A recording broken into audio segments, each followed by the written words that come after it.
Hey guys, Brian here, Stogie Review, IPCPR 2017. We're here with the man who needs no introduction, so this is completely superfluous. The man, the myth, the legend, Steve Saka. The myth. I was going to say the Lothario, but I'm like, that might connotate something bad, so I won't say that. You know what's weird about that term legend? I don't even understand that. I mean, what makes you legend?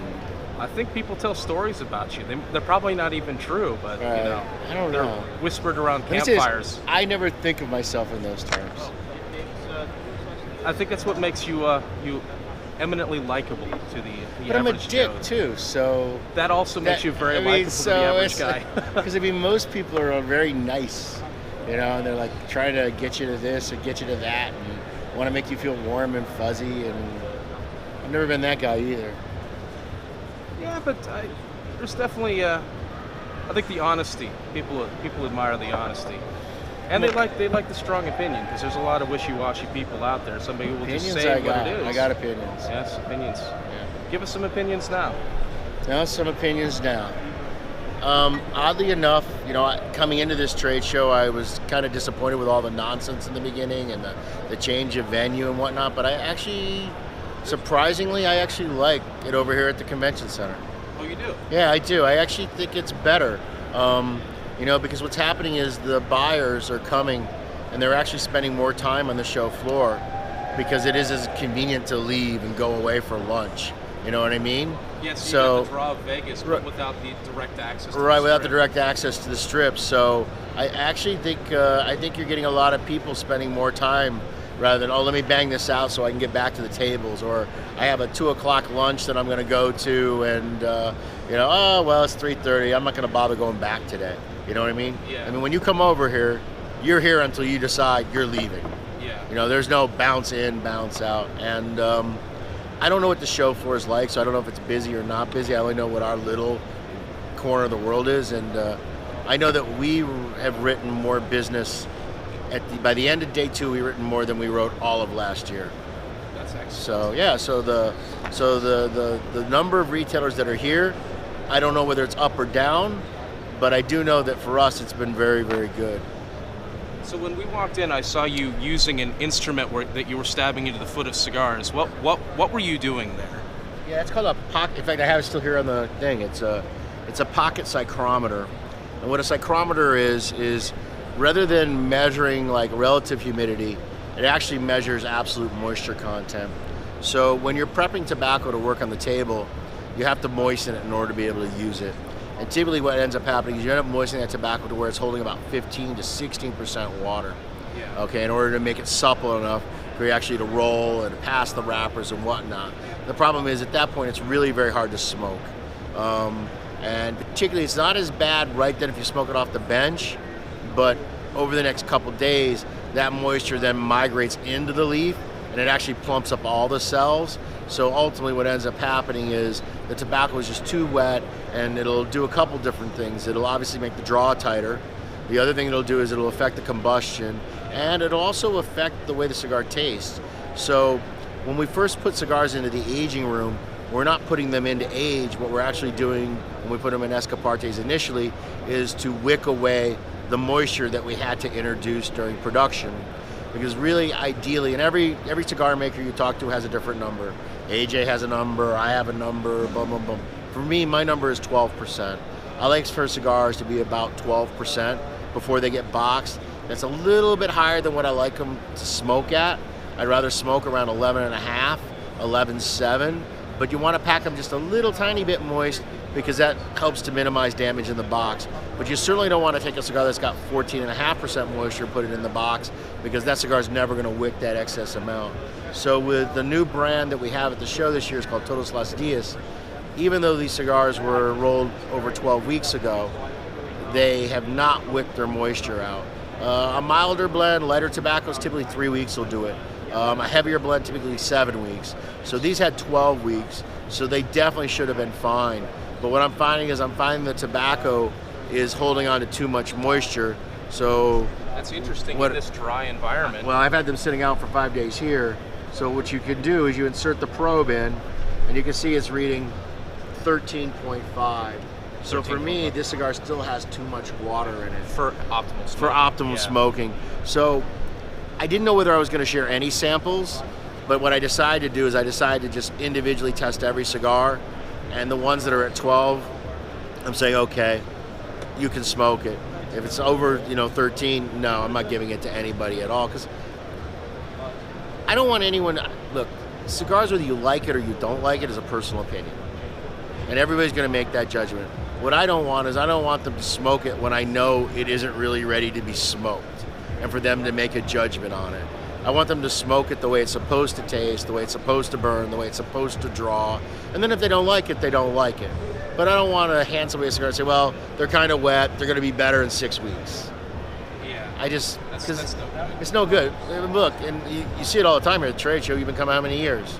How many times have you been handed a cigar to be told, oh, it's young, it'll be better? I mean, you hear that all the time. Or don't smoke it, right? Don't smoke it here. Take it home. Smoke it in a couple weeks. Well, no offense, I don't trust you guys. Because what ends up happening is you smoke it right away because you're curious, and then it isn't the way it's supposed to be. So I've basically been every day going through about 1,000 cigars with a pocket psychrometer, and as the moisture wicks away, okay, we can share that one. No, we can't share that one. I love that attention to detail. That's great. Yeah, I love that there's a device that you brought it to just specifically for that. That's great. Yeah, it's a crazy thing. These things are they're very expensive. They're like $2,800. I want one. And it's and they're manufactured by a company in Germany, but then they have to be calibrated by a company in the Netherlands because it only works for air-cured black tobaccos. Oh. So you couldn't use this for cigarette tobacco. You couldn't use it for pipe tobacco. It wouldn't give you an accurate reading. Fleur-cured tobacco. So it's a really niche-y, geeky, specific tool. In fact, there's a lot of big factories that don't even own one of these. But, well, I have my own personal one. Yeah, pocket size. So we should probably talk about the cigar, since, Oh, yeah, we should do that, shouldn't we? I mean, if you want to talk about the cigars, Yeah, well, doesn't matter. talk about lifestyle, Yeah, at the show this year, we're adding 2 new Mi Queridas. Okay. And we're doing kind of a David Goliath thing. We have the Gordita, which is a plump 4x48 cigar. Flavor, strength-wise, is very similar to all the other Mi Queridas. It's just in a miniature kind of format.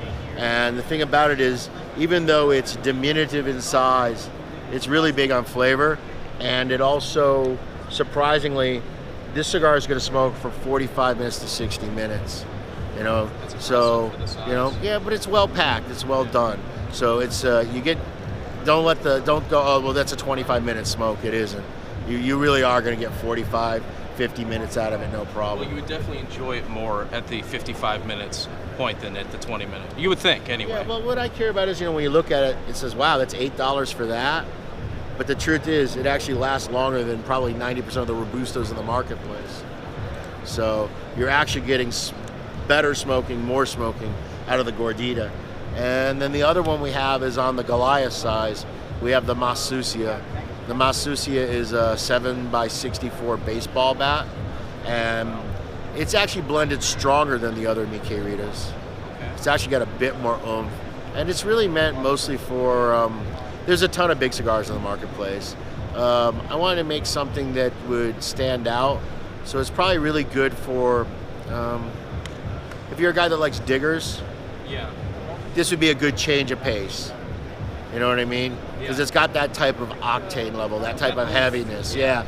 But it's different. Digger is a more peppery style cigar, whereas this one's a continuation of that Mi Querida, heavy, earthy, kind of dirtiness. Yeah. But I think it would make a good change of smoke for the digger consumer.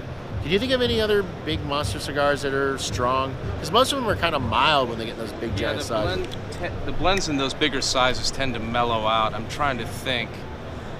Because Digger's the only one that comes to mind in the large ones that's worth smoking. I can't think of any off the top of my head. I was thinking maybe some of the La Flor Salamones, but I think those weren't even that. Yeah, I don't think they have the oomph of the Digger. No. And when you smoke the Salamone, it's more of a special occasion kind of thing with the Figurado format. So. What are you looking at retail for that big? The big ones are like $13.50. Yeah, the Salamones, yeah. when you get those 20s plus. Right. I haven't seen them in a while. Look, so. I'm cheap. You're cheap. I'm economical. And then the other thing that we're really showcasing is Todos Las Dias. Todos Las Dias is our third core brand, whereas Sober Mesas are medium-bodied, elegant, sophisticated, and Mi Queridas, that earthy, broadleaf sweetness that I like. Todos Las Dias is my attempt to make a really, really strong cigar, but I may have muffed it up because I wanted to do. Yeah, well, I want to do something different. There's a lot of really good strong cigars. I mean, going back to Lido, his Double Ajeros are excellent, super strong cigars. Skip over at Romacraft makes some really good strong cigars. So I took a different approach with it. I ended up making it where it starts really medium, and it just slowly intensifies as you smoke it until you get to the end. By the end, it's incredibly strong. And the other thing too is I used a new tobacco from a farm in Jalapa that I started working with 2 years ago. And the tobacco, instead of it giving you a black pepper hit, it actually has like a sweet chili pepper sensation. So it warms the sides of your palate. You won't feel it at all on the tip of your tongue. You actually feel it on the back, on the sides of your tongue. And the longer you smoke it, it then starts to coat the back of your tongue. It just slowly intensifies, and it has that kind of warming, lingering sensation that you get when you eat like a good curry. You know what I mean? Or like a good mole. So it's a really unique kind of thing, and the strength really sneaks up on you. But anybody that's smoking in the beginning, and they think, this isn't so strong. After you get about an inch into it, just give it a retrohale. You'll go, oh wow, this is a lot stronger than I realized. It's got a lot of get up and go. What I don't know is, will the guys that like to smoke strong cigars, will they be disappointed that I took a totally different approach? Because with most of those really super strong cigars, they really clobber you over the head in the first 3 puffs. Yeah. And this is one where I'm making it a journey from the beginning to the end. So I'll be really interested to hear what the feedback is. Good for that. So what was the price point on that? Too much. Too much? Yeah. They come in these 10 count boxes, and I think they range about $11 to $13 in the 10 count boxes. 11 to 13. Okay. Yeah. All right. Well, thanks for taking a moment to talk to us, sir. No, my pleasure. It's always a pleasure. We always look forward to this. You don't want to ask me about my underwear or my favorite Disney princess? No, or, I would, but I mean, everybody seems to have a crazy ass question at the end, No, I don't really have one. You really are disappointing me. Would you catch my cameraman when he faints from holding the camera? That's my question. Would you be all right with that, kid? All right, it's not a wild question, but what is your favorite libation to have with a cigar? So here's the problem for that. I smoke 10 to 14 cigars a day, so everything I drink is my favorite libation. But a few standouts are, look, I'm a fan of Islay Scotches, everyone knows that. So I'm always in that peak category. Nice. But I like if I had to pick one thing, it's just plain old straight espresso. I just love my coffee with just a regular black espresso. Makes sense. That's typically a very earthy cup, a really yeah, dense cup. I love that. And the other thing I love is I love a cigar with a milkshake. Oh my God. A chocolate or vanilla or a mocha, not so much with a strawberry, but with one of the simple plain flavor milkshakes. So what's your favorite flavor of Blizzard? Favorite Blizzard, the Heath Bar. I like the Heath Bar Blizzard. You are But here's the thing. I have to, when I order it, I ask them to like extra break the candy because I don't want a giant chunk. I want it really shattered, so I say double break it. So I'm like the whack jobs that go to Starbucks with those like crazy instructions. I'm the guy that does that with my Blizzard. Yeah, I have instructions for my Blizzard. Hey, a fat man has to have standards. Yes, I absolutely agree with that. So we did get weird questions. Oh, there you go. All right, one final question for you. Go ahead. I know, I'm jumping in here. If someone's going to smoke a cigar for the first time, they're going to try one of yours or any kind of thing, what do you recommend them doing to like kind of cleanse their palate first and then kind of enjoy with it to kind of really get the full effect of the cigar? I mean, typically, look, if you're talking about for smoking just from a tasting perspective, yes, the best thing to do is to actually drink sparkling water warm with absolutely nothing. Sparkling water warm is what's going to give you the clearest sensation of what the tobacco by itself is. And you don't want it to be cold or cool because that actually deadens your taste buds. You want it to be room temperature. And another thing is that I like to do, particularly when you're testing aromas, is a very good thing to do, is to take a dark roasted coffee bean and to cup it.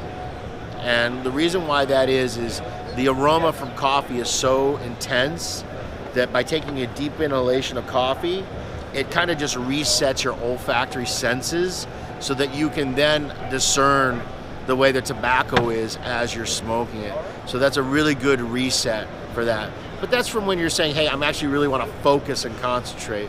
When it comes to what you like to drink, I mean, typically things that are more sweet in nature tend to almost always pair better with cigars. A little bit of sweetness, whether it be in a bourbon or whether it be in a milkshake or a rum and coke, those things always seem to be complementary flavors to almost any cigar you smoke. Great, thank you. We really appreciate it, sir. Thank you. Yeah, my pleasure.